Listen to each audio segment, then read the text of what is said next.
Hey guys, what's going on? MJ here from Wrecker RC, and we are going to do a little talk, if you will, about one of my ongoing projects versus a pretty relatively stock TRX4 Sport. So, give you guys a heads up, they are both based on the TRX4 platform. That should give you a little clue right there. All right, please excuse me. I am battling some sort of cold. So, and I pre-apologize. Don't mind my good old-fashioned peppermint tea trying to help me get over whatever's ailing me. So, what is the difference? Um, man, there's quite a few. I'm gonna start with on what is our right here, the pretty much bone stock TRX4 Sport. So let's take a look at her. So this is my father's project. I was lucky enough to get him into RC as well because he got bored and he likes to play. So what has he done to it? Servo winch, because it just makes sense. And outside of put a Holmes Hobby 21T in there and a Hobby Wing 1080, everything else is stock. See, the springs are stock. Obviously, we had to change this to make some things work since we're both using Dean's based batteries. It just kind of makes sense. Working on soldering, lesser and lesser connections. It's a practiced art. Coming over here, he's got a standard 25 kg servo for what he's going to use this thing for. That's a perfect servo. Underneath, you got a little bit of extra grease in there. That's all right. We'll figure that out. The only thing that he's done to this is grease it. And you see the blue, that is marine-based grease. So that way it can take the weather and the shenanigans that we're going to put up against. And the only brass on this truck is just the diff covers. That's it. This is a very bone stock. You can even see the tires are stock. Yes, they have some dog hair on it. But that's it. The 21T Holmes Expert, 1080 ESC from Hobby Wing, a servo winch, and of course, we have to change out the stock servo because it is what it is. His body has only had a little bit of minor work done to it, just so it could fit, because we did the bumper switch. Fits nice in there. Here's front view. I mean, it's a pretty good looking truck, and it is very capable. And that's part of the reason why when I have to do a quick shout out to Ben Brubaker over at Break It Buy It Fix It, or Buy It Break It Fix It, I'm sorry, and his buddy Jerry, which if you've seen a gentleman by the name of Johnny Rains has done some custom work to their Bronco bodies. If it weren't for those two, I would not be in this hobby, literally. And I have to shout out to you, Jerry, because you're the one that really got me started, and I need to come visit you and hang out for a little bit. That's another thing. All right, so Project Beast Mode. This thing's a lot different than some of the other trucks. Okay. Let's start off with a quick overview. All right, I'm running Voodoos. These are OG KLRs. I want to shout out to my buddy Bill, who got me onto these, and actually I bought these from him because they are excellent. You'll see that my shocks are not in the stock location. I'll show you why in a little bit. I am running a servo winch. Mine's a little different. I actually have the other servo winch available for when this burns out. My motor is a Hobby Wing Axe. One thing I really like about that is the Bluetooth capabilities right off the bat. I can tune it on the go, and since and I haven't had too much of a problem. Now, I've heard some other guys having some issues with the power related on the Hobby Wing Axe because it doesn't have enough torque, being that it's a slightly smaller than a 540 can. In the TRX4, I've not had that issue because of first gear.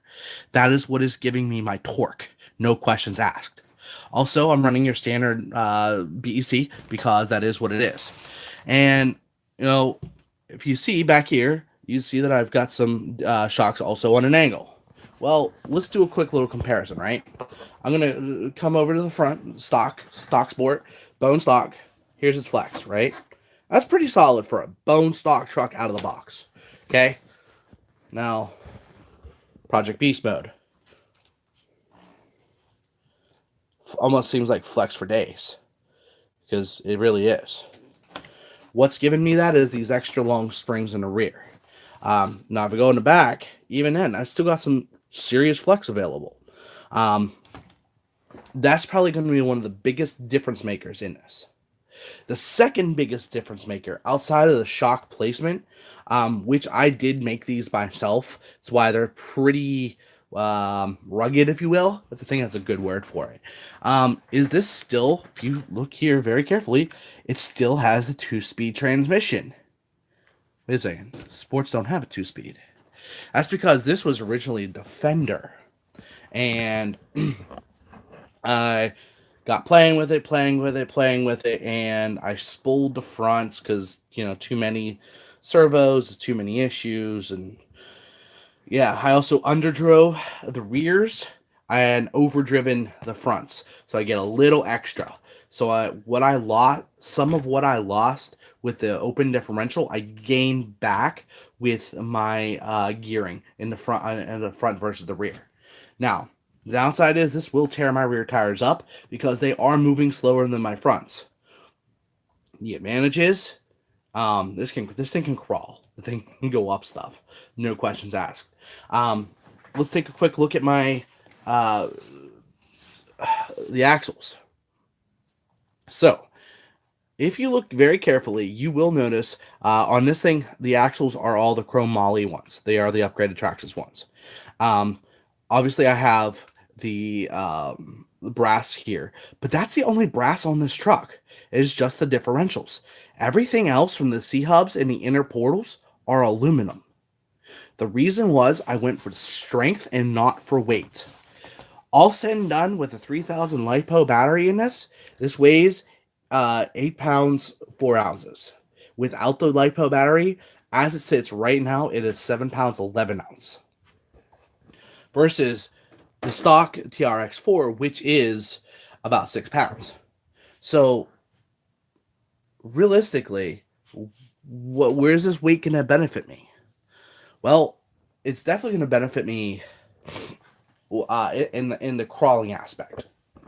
This front end won't come up nearly as easily as this one will. There's a significant difference in the weight of the front versus the weight in the front on the stock one. Even though a lot of the parts are the same, the big advantage is the aluminum. There's not too much weight difference, but instead of being the brass, the inner portals, which are about 41 grams each, these are about 15 grams, which adds a little bit, but not too much. If you guys can get my thought process. I did have to shave a little bit off so I could make my steering link actually actually work fully so I can get my full turning radius. I've had a few competitions where that's been an issue. So, excuse me, like I said, I'm battling cold still. Now, let's all said and done. This truck is probably the lowest physical setting that I can get this. Look at those links. They are dead flat. The only reason this truck is any higher than this bone stock one is because of the 1.9 tires instead of the 1.5s. That's the difference. Even these links, look carefully, are pretty well flat as well. So Traxxas did a very good job of getting the links as flat as they could in the lowest center of gravity. So my goal was to bring that back to this truck. I plan to run this as my competition truck. I've had the 12.8 wheelbase. For where I compete, sorry guys, for where I compete, a 12.8 wheelbase does not do me any favors at all. The 12.3 seems to be what wins across the board. Doesn't matter if it's a Traxxas or a not. And that also includes taking podium in class 1. I was at a comp recently in December where the guys from Super Shafty did really, really well with a pretty well, just a Class 1 Bronco, TRX4. They won Class 1. So those guys who are saying, poo-pooing the TRX4 platform as a crawler, um, just give us some time, guys. I look forward to the challenge and pushing myself forward to be a better driver.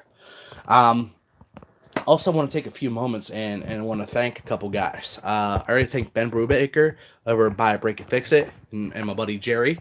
I also want to thank Bill Riddle.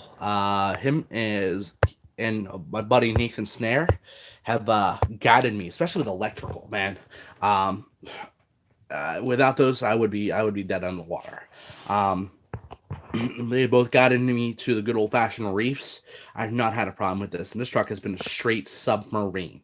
I'm sure you guys have seen a few of those videos, where yeah, it is submarine. And by the way, a little word of advice: grease your axles, because submarine and water. I had a learning lesson recently, and when I tore apart my axles to do a little experiment on this thing. Let's just say I had to do all my bearings too. So please take that into advice, take that into account, and grease your axles properly, guys. Doesn't have to be a lot. It's got to be the right stuff though. So that's pretty much the overview of this. I'm gonna try and get some footage later today. We got some snowfall, and being that professionally, I am in the educational platform. We don't have school because where I am here in this particular beautiful state of Virginia, our buses don't run change, so we can't do anything. So, oh, I almost forgot. Talk a little bit about the body. So, body wise, if you see, I got a couple holes. I did a little practice back there. You see, my body's cut compared to the original Sport. Here's the reason. I want to make sure I can get up everything that I can possibly get up. That's my climbing right there. Okay, that's pretty significant. Versus, there's the stocks. Okay, which one is more? I don't know if I can do this or not, but I'm gonna try. I am going to try. Yeah, look. There we go. You can see that Project Beast Mode has a little bit higher climbing ability off the bat.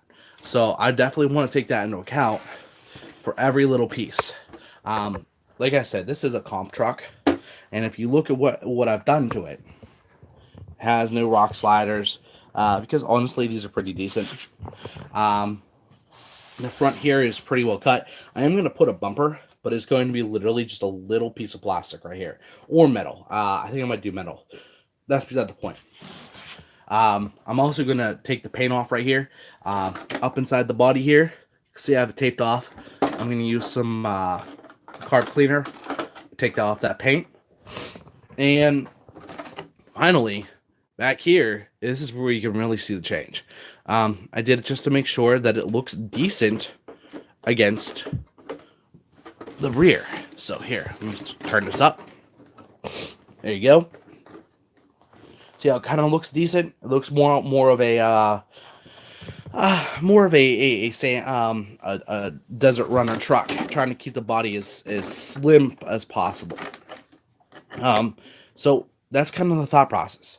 Minimize the body, minimize the weight, and yeah. So you can see, obviously you see the pictures that I have, or the stickers I have here. This truck is not necessarily sponsored by anybody, but I've gotten a ton of pieces and a ton of parts from my buddy Cody over at Dixieland RC, as well as Boom Racing. They got some great stuff. Their tires are they're up and coming, definitely up and coming. See the wrecker aspect? I gotta shout myself out. Wrecker Custom Kinetics does holsters.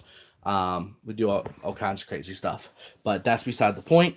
I also, sure you guys know that logo, Crawler Innovations. I do run his phones. I got nothing to hide, so I use the solid ones in the rear. There's single stage thick ones, and I use the dual stage up front. Nothing to hide, and these are vented, so I can. You can really hear it. So I can go in the water and get some of that out. So yeah, that's pretty much it. This truck is definitely a work in progress, and there will be more videos coming of it soon, crawling, comping, and various other things. My father has picked up a body, so I do look forward to seeing where he goes with this truck. Um, so anyway, it's kind of the Project Beast Mode versus the Stalker. I'll get some video as soon as I can. Hopefully we can get a comp out here and we can actually see these two trucks kind of competing against themselves and against the rest of any offerings from any other people.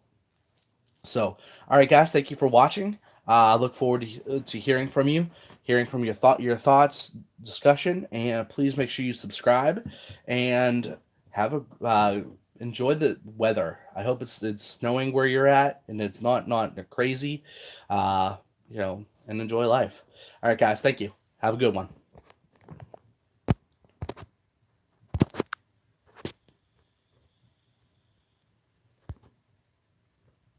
Hey, Dan, what's going on, brother?